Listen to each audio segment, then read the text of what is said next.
अच्छा जी, हमने कंडीशंस पढ़नी है आज। कंडीशंस हमें कब काम आती हैं? फॉर एग्ज़ाम्पल, जब आप देखिए, एक चीज़ होती है, आप लोगों को पता नहीं, ये पढ़ा है ही नहीं, फ्लो चार्ट। जब आप कोडिंग किया करें तो फ्लो चार्ट बनाएं, तो उससे ज़रा सा काम आसान हो जाता है। फ्लो चार्ट क्या होता है? आप कहते हैं मेरा प्रोग्राम स्टार्ट होगा, उसके बाद मैं लेट्स सपोज मैं 2 नंबर इनपुट करने का बता रहा हूँ। तो सबसे पहले यूज़र से आप क्या कर लें, स्कैन कर लें x की वैल्यू, फिर स्कैन कर लें y की वैल्यू, फिर उसके बाद आप प्रोसेस कर लें z is equal to X plus Y, और फिर प्रिंट कर दें हम, या आप आम अंग्रेज़ी में अपनी लॉजिक बना लें। तो आपके सामने कोड सारा आ गया और उसके बाद आपका प्रोग्राम एंड हो गया। ठीक है, ये फ्लो चार्ट होता है। अब इसको अगर आप देखें तो C++ में कोड करना बड़ा आसान होगा कि मैंने पहले x को स्कैन करना है, तो पहले x तो बनाना होगा ना। तो इंटीजर x पहले मैं बनाऊंगा, उसके बाद मैं उसको स्कैन कर सकता हूँ, स्कैन f %d और साथ एंड ऑफ x। ठीक है, इसी तरह फिर मैं इंटीजर y बना लूँगा, स्कैन f %d। ये बिल्कुल मैं सिंपल करके बता रहा हूँ, ठीक है ना। और फिर उसका थर्ड स्टेप क्या है, z is equal to X plus Y, और उसके बाद आपके पास आ गया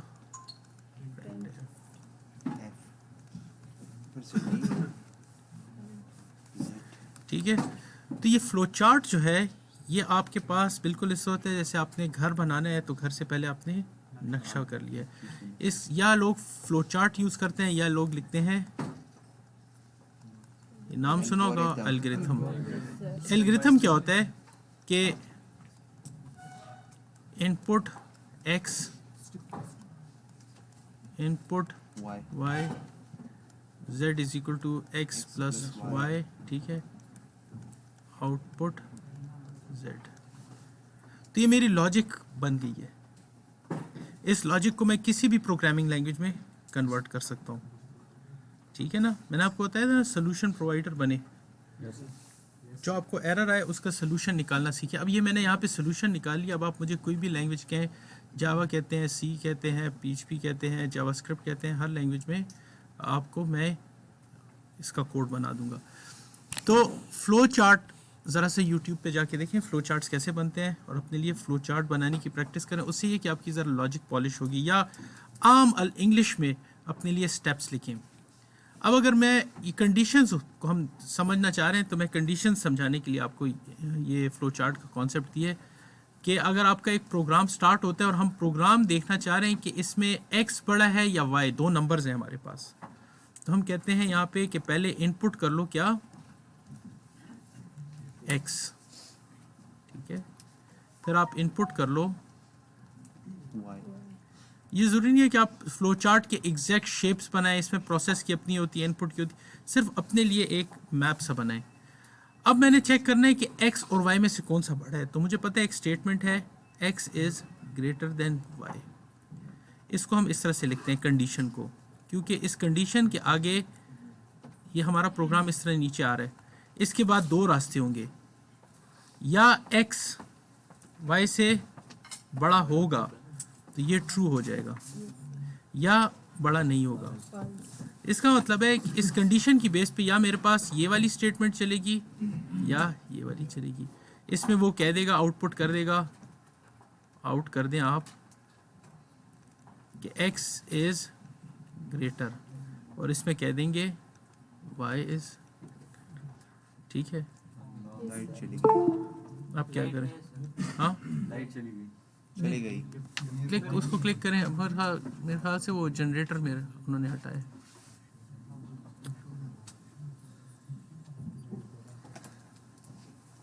ऑन हो जाए तो मुझे बताएं।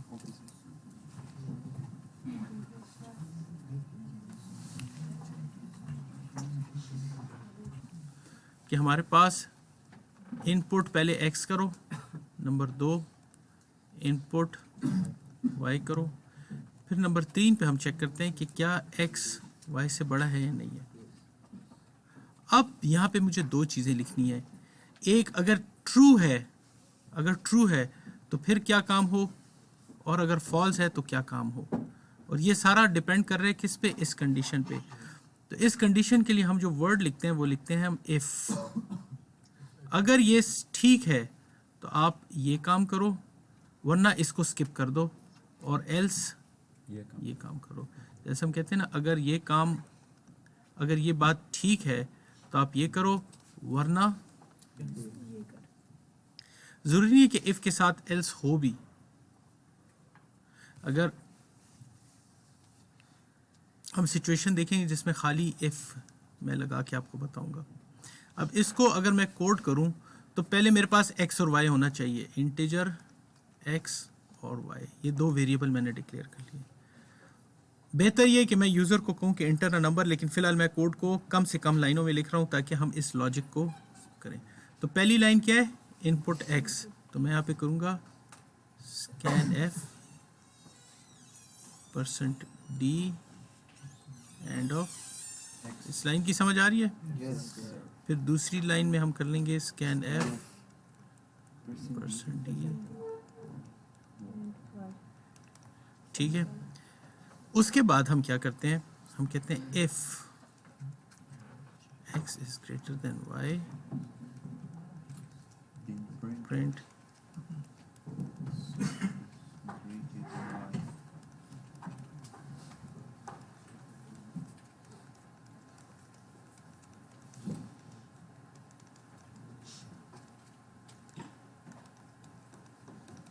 ये आपका पूरा प्रोग्राम बन गया कि दो नंबरों में से कौन सा नंबर बड़ा है। अब मैं इसको स्टेप वाइज कोड करके बताता हूँ, और साथ साथ हम रन करते हैं और हम देखते हैं कि क्या हमारे पास आउटपुट आता है।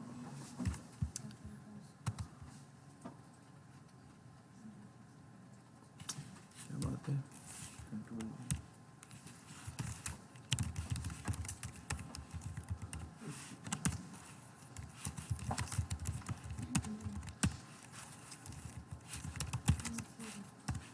अब हम अपनी कोडिंग करते हैं।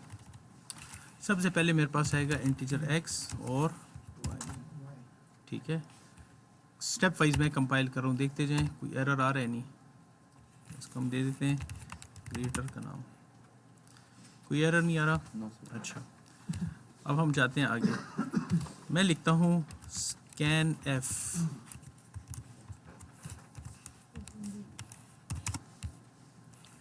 और एंड ऑफ x, ठीक है।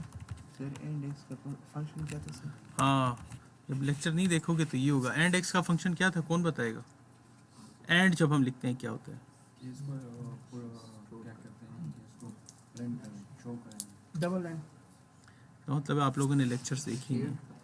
सर दो लेक्चर आपने अपलोड किए थे सर। दो लेक्चर्स थे तो दो लेक्चर्स में ही था रहा। नहीं था उसमें सर। अच्छा चलें, अगर मैं कहता हूँ integer x is equal to 5, print $d x, क्या प्रिंट होगा? X 5 print. ये मेमोरी में हमारे पास x की वैल्यू 5 है, लेकिन मेमोरी किसी जगह पे पड़ी है, उस एड्रेस की भी कोई लोकेशन है, याद है मैंने बताया। लेट सपोज ये 55 है, एंड x का मतलब क्या है 55। जब आप स्कैन f करते हैं और उसमें एंड x लिखते हैं, इसका मतलब है कीबोर्ड से जो डेटा आप एंटर कर रहे हैं वो जाए और मेमोरी में इस लोकेशन पे जाके स्टोर हो जाए। समझ आ रही है? तो एंड x का मतलब ये है। तो यहाँ पे जो हम एंड लिख रहे हैं एंड x, इसका मतलब है कीबोर्ड से डेटा लो और जहाँ पे x पड़ा हुआ है उस जगह पे जाके स्टोर कर दो। इसी तरह जहाँ पे y पड़ा हुआ है वहाँ पे ये स्टोर कर दो। लेकिन अगर मैं इस प्रोग्राम को रन करता हूँ तो ये यूज़र फ्रेंडली नहीं है फ़िलहाल। देखिए, यूज़र फ्रेंडली इसलिए नहीं है कि एक, अच्छा क्या चीज़ मैंने मिस की है, मैंने इसको वही वाली गलती कल यहाँ पे एक स्टूडेंट को जो मैं बता रहा था, इसको मैंने सी ड्राइव पे सेव किया। इसको सी पे आपने नहीं सेव करना, इसको सेव करना है जो आपने इसका अप्रोप्रिएट फ़ोल्डर बनाया हुआ है। मेरे पास ये कोड का फ़ोल्डर है, इसमें सी का फ़ोल्डर है और इधर मैं रख देता हूँ, ठीक है। अब ये रन करेगा। अब देखें ये एरर मैंने इस कंपाइलर को कम यूज़ किया हुआ है, लेकिन कल मैंने इस एरर को देख लिया था तो मुझे समझ आ गई कि एरर क्या है। ये प्रैक्टिस के साथ होता है। जब आप प्रैक्टिस करते हैं और आप एरर मैसेज को समझते हैं, समझने की कोशिश करते हैं कि ये कह रहा क्या है, इसका क्या मतलब है, और फिर आप सोल्यूशन निकालते हैं, तो अगली बार आपको पता चल जाता है। जब परमिशन डिनाइड मुझे लिखा हुआ आ गया, इसका मतलब है मैंने एक ऐसी जगह पे अपनी फ़ाइल रखी है जहाँ पे कंपाइलर दूसरी फ़ाइल क्रिएट नहीं कर सका, इसलिए इसको मैंने सी ड्राइव से उठा के एक फोल्डर में रख दिया। अब मैं इसको रन करता हूँ। अब देखिए यूज़र फ्रेंडली नहीं होगा। अब इधर मुझे क्या पता है मुझसे क्या मांग रहा है, नंबर मांग रहा है क्या, इसका मतलब है एक मैसेज देना बहुत ज़रूरी है। तो मैं फ़िलहाल ऐसे ये लिख देता हूँ। इसका मतलब ये कि यहाँ पे मुझे लिखना चाहिए है प्रिंट एफ। हमने अपने यूज़र को इन्फॉर्मेशन तो देनी है ना, इंटर वैल्यू फॉर एक्स, ठीक है, और similarly inter value for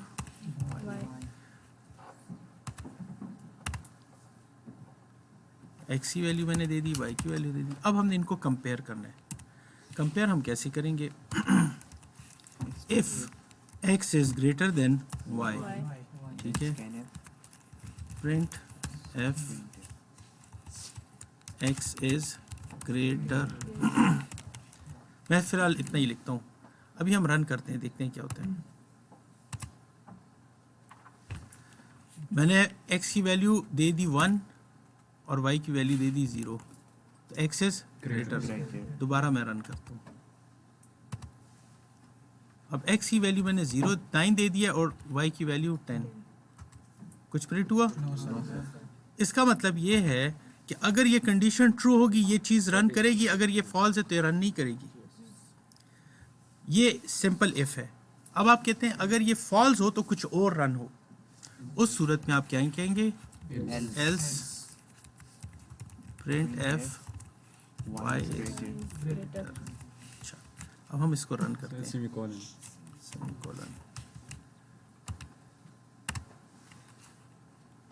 x की वैल्यू 12, वाई की 13, वाई इज ग्रेटर। अब हम करते हैं एक्स की वैल्यू 3, वाई की value 2, x is greater. Logic ठीक हो गई? प्रोग्राम अच्छा चल रहा है? कोई है इसमें प्रॉब्लम? कुछ हो सकता है? सेम नहीं होते। वेरी गुड, यही मैं चाह रहा था। अगर मैं ये लिखता हूँ एक्स भी 12 है, वाई भी 12 है, तो मुझे क्या जवाब दे रहा है? इसका मतलब ये है कि वो उधर चेक करते हैं क्या एक्स वाई से बड़ा है। अब दोनों तो इक्वल हैं, तो ये फॉल्स हो गया ना, तो उसने इस लाइन को छोड़ दिया और ये प्रिंट कर दिया। अब यहाँ पे हम सोल्यूशन प्रोवाइडर्स का काम आता है कि हमने ये तीसरा सोल्यूशन देना है इनको। अब तीसरा सोल्यूशन क्या हो सकता है? या एक्स वाई से बड़ा है, या वाई एक्स से बड़ा है, या दोनों बराबर हैं। तो मैं यहाँ पे ये भी कह सकता हूँ एक बार फिर इफ। लेकिन जब आप इसी स्ट्रक्चर के अंदर चाहते हैं कि अगर ये ट्रू हो तो ये चले, वरना एल्स इफ, फिर एल्स इफ लिखेंगे y is greater then x, तो ये क्या चेक करेगा कि क्या ये कंडीशन ट्रू है। एक मिनट में इसको इस तरह से लिख दूं आपके लिए।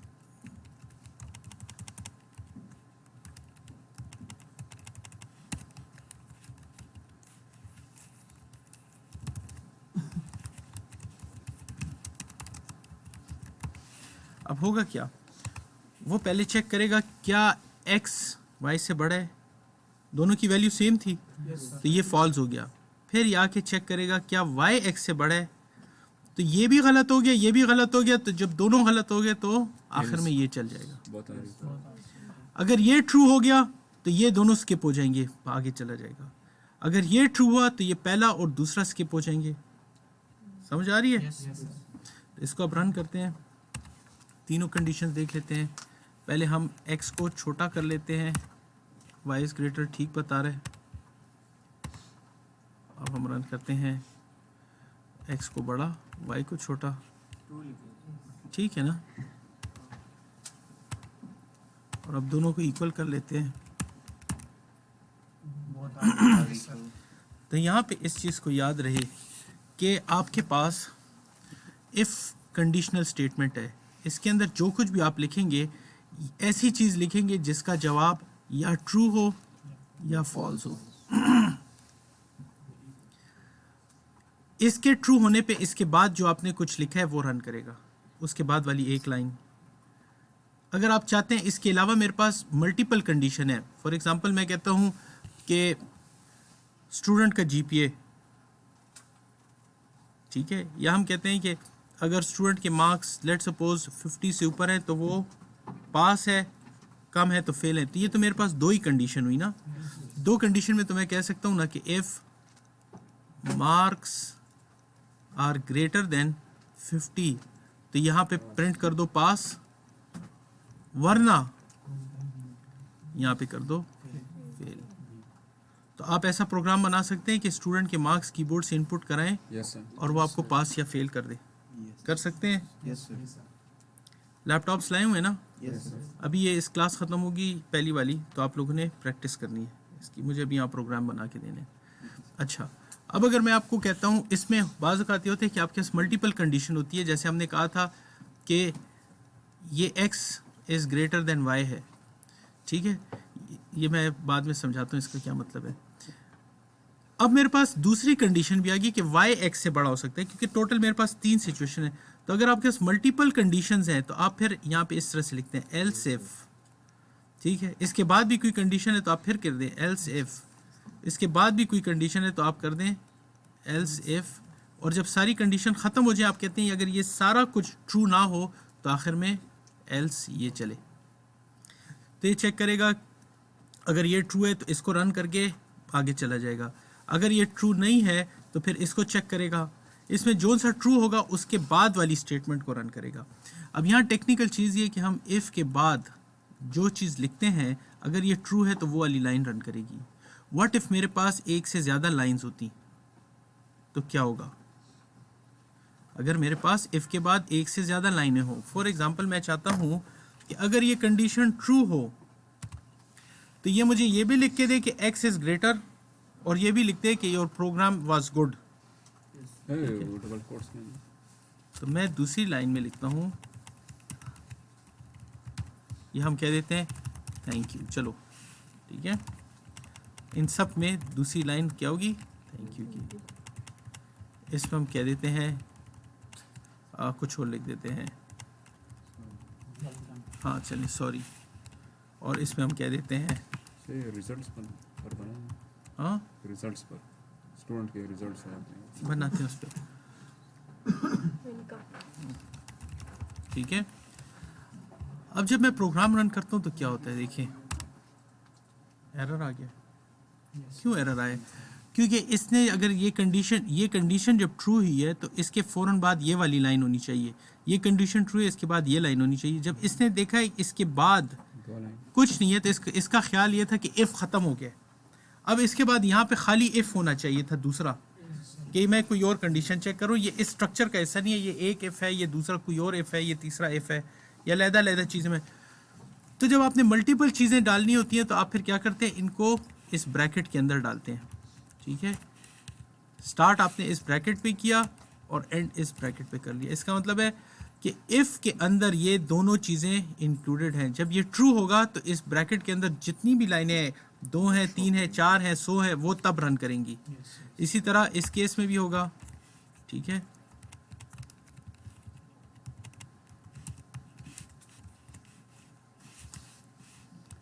और इस केस में भी होगा।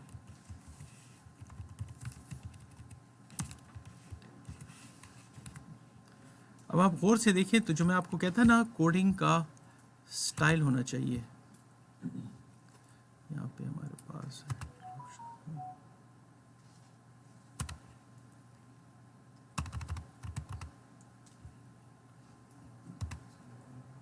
तो आप देखिए कोड का एक स्ट्रक्चर नज़र आ रहा है, और मुझे पता चल रहा है कि अगर मैंने ये इफ़ यहाँ शुरू किया तो ये इफ़ यहाँ ख़त्म हो रहा है, एल्स इफ़ शुरू किया तो यहाँ ख़त्म हो रहा है, ये एल्स यहाँ ख़त्म हो रहा है, और ये वाला मेरे पास मेन क्या है। पीछे कोड नज़र आ रहा है? पीछे सबसे पीछे लाइन में क्लियर नज़र आ रहा है? फॉन्ट बड़े तो ना करूँ, बड़ा करूँ, 16 कर लेते हैं।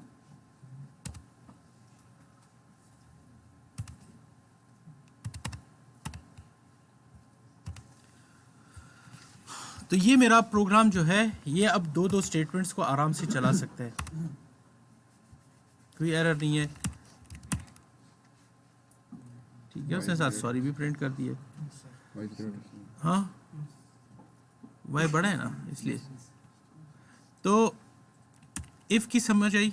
अब हम ऐसे करते हैं, पास और फेल का एक प्रोग्राम बना लेते हैं। यही चाह रहे थे आप? नो सर, मैं कह रहा था कि वो हम खुद कर लेंगे। वो खुद कर लेंगे पास फेल का प्रोग्राम। अच्छा हाँ, इफ़ स्टेटमेंट डाल के। अब हम ऐसे करते हैं, देखते हैं कि एक नंबर मैं यूज़र से लेता हूँ, वो ऑड है या इवन है, ठीक है। तो हम कर लेते हैं, लेट्स सपोज इंटीजर x या कोई भी नंबर ले लिया, प्रिंट f।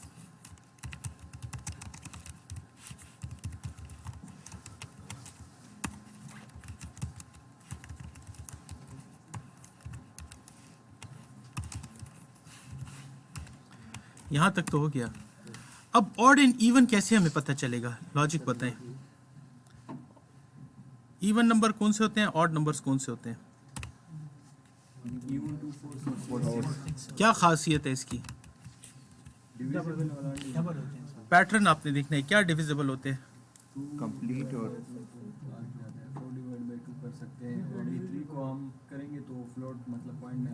इन सब की खास बात यह है कि ये पूरे पूरे 2 पे डिवाइड हो जाते हैं। ऑड नंबर्स कौन होते हैं? जो पे पूरे 2 पे डिवाइड नहीं होते। अगर मैं ये लिखता हूँ 4 डिवाइडेड बाई 2, तो इसका जवाब क्या आएगा? 2। मैं लिखता हूँ 6 डिवाइडेड बाई 2, इसका जवाब क्या आएगा? 3। मैं लिखता हूँ 5 डिवाइडेड बाई 2, इसका जवाब क्या आएगा? 2.5। मैं लिखता हूँ 5 डिवाइडेड बाई 7। 0.0। ओह सॉरी, मैं गलत कर रहा हूँ। 7 डिवाइडेड बाई 2। 3.5। अब अगर यही चीज़ मैं आपको कहूँ कि 4 मॉडुलस 2 क्या आएगा, रिमाइंडर, इसका क्या रिमाइंडर आना चाहिए? 1।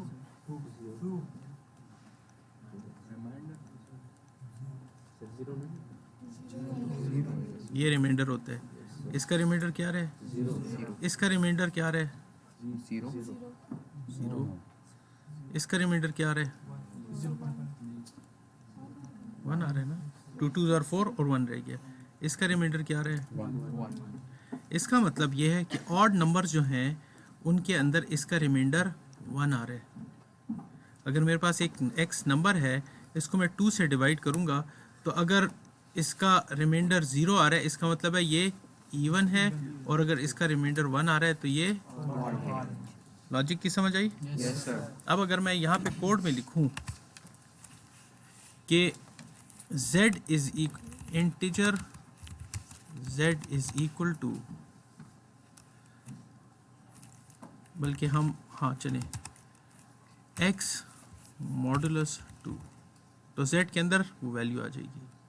फिर हम कहेंगे if z is equal to 0, ये इसका मतलब है कि इसके बराबर है या नहीं है। ये असाइनमेंट ऑपरेटर है, इसका मतलब क्या है? इन दोनों का फ़र्क पता है ना? मैंने बताया। असाइनमेंट ऑपरेटर का मतलब क्या है? अगर मैं कहता हूँ x is equal to 2, y is equal to 3, अगर मैं कहता हूँ x is equal to y, इसका मतलब है x की वैल्यू क्या कर दो? y में डाल दो। तो x की वैल्यू क्या हो जाएगी? अब 3 हो जाएगी। लेकिन जब मैं कहूँगा x is equal to y, तो ये कहेगा क्या x की जो वैल्यू है वो y के वैल्यू के इक्वल है या नहीं है। अगर है तो ट्रू कर लो, अगर नहीं है तो फॉल्स कर लो। अब इसी की तरह अगर मैं कहता हूँ क्या x की वैल्यू y की इक्वल नहीं है, तो अगर नहीं है तो ट्रू कर देगा, और अगर है तो फॉल्स करेगा। ठीक है, ये दोनों एक दूसरे के ऑपोजिट है। तो यहाँ पे मैं क्या कर रहा हूँ? मैं यहाँ पे कह रहा हूँ कि क्या z के अंदर जो वैल्यू आई है वो 0 है या नहीं है। अगर है तो प्रिंट कर दो, प्रिंट f, नहीं, इफ स्टेटमेंट के बाद सेमीकोलन नहीं आता, याद रहे। मैं समझाता हूँ आपको, अभी हम देखते हैं। इसका मतलब है ये नंबर इवन है, हाँ, फुल कॉलन भी नहीं आता। एल्स प्रिंट f चेक करने के लिए होता है। अच्छा, होता क्या है कि अगर आपने इफ़ को यहाँ पे सेमीकोलन दिया, इसका मतलब है ये सारा हिस्सा इफ़ का हिस्सा नहीं है, आपने इफ़ को ख़त्म कर दिया है। तो इफ़ तो यहाँ ख़त्म नहीं होता ना, इसलिए हम इसको इस तरह लिखते हैं। और इफ़ के आगे बात स्टेटमेंट्स ऐसी हैं, इफ़ एल्स, इनके आगे सेमीकोलन नहीं होता। मैं पहले प्रोग्राम रन करता हूँ। सर यूजुअल तो एफ के बाद लोग वो करली ब्रैकेट भी डाल देते हैं सर। और अभी हमने डाली थी ना। नहीं सर, वो डालने से तो फर्क नहीं आएगा सर। मैं बताता हूँ। अच्छा, क्या एरर आ रहा है, क्या एरर आ रहा है, मैंने x was not declare, ये मैंने नम लिखा है, एक्स कर लेते हैं, ठीक है। अगर मैं लिखता हूँ 13 तो ये क्या होना चाहिए, ऑड, ये ऑड है। अगर मैंने कह दिया 3 क्या है, और अगर मैंने कह दिया लेट्स सपोज चलिए 10 इवन है, तो ये ऑड और इवन निकालने का है। देखिए एक लाइन के लिए हम अगर ये लिखते हैं तो हमारा कोड वैसे ही मेसी हो जाता है, ठीक है। अगर एक से ज़्यादा लाइंस हैं तो फिर हम ब्रैकेट डाल सकते हैं, वरना अदरवाइज ब्रैकेट डालने की ज़रूरत नहीं है, सही। ठीक है। समझ आ रही है सर अगर हम इफ स्टार्ट करते हुए ना सर एक ब्रैकेट डाल दे और फिर नीचे तक वो ब्रैकेट एक बना दे सर, तो उसमें भी वो तो रॉन्ग हो जाएगा ना सर? वो दूसरी चीज़ होती है, वो आगे पढ़ेंगे हम, सही है सर। ठीक है। तो कंडीशंस की समझ आई। अब ऑड और इवन का प्रोग्राम भी बना सकते हैं। अगर मैं आपको कहूँ कि मुझे ये बताएं, एक नंबर एंटर करते हैं और वो आपको बताए ये 5 पे डिविजिबल है या नहीं, बना सकेंगे? आप एक नंबर एंटर करें यूज़र से और बताएं कि ये 5 पे डिविजिबल है या नहीं। तो x की जगह 5 डिवाइड बाई 2 कर देंगे। हाँ, आप कह रहे हैं कि 5 को 2 पे डिवाइड करें। आप यूज़र से एक नंबर लें और मुझे और ये बताएं कि ये 5 पे डिवाइड होता है या नहीं, ठीक है सर, x डिवाइड बाई 2 की जगह x डिवाइड बाई 5। बस, ठीक है। तो आप यहाँ पे मैसेज दे देंगे प्रिंट में कि डिविजिबल बाय 5 और नॉट डिविजिबल बाय 5। तो ये हमारे पास कंडीशनल स्टेटमेंट होती है। अभी आप लोग अपने लैपटॉप्स निकालें और इसका प्रोग्राम करें, ठीक है ना।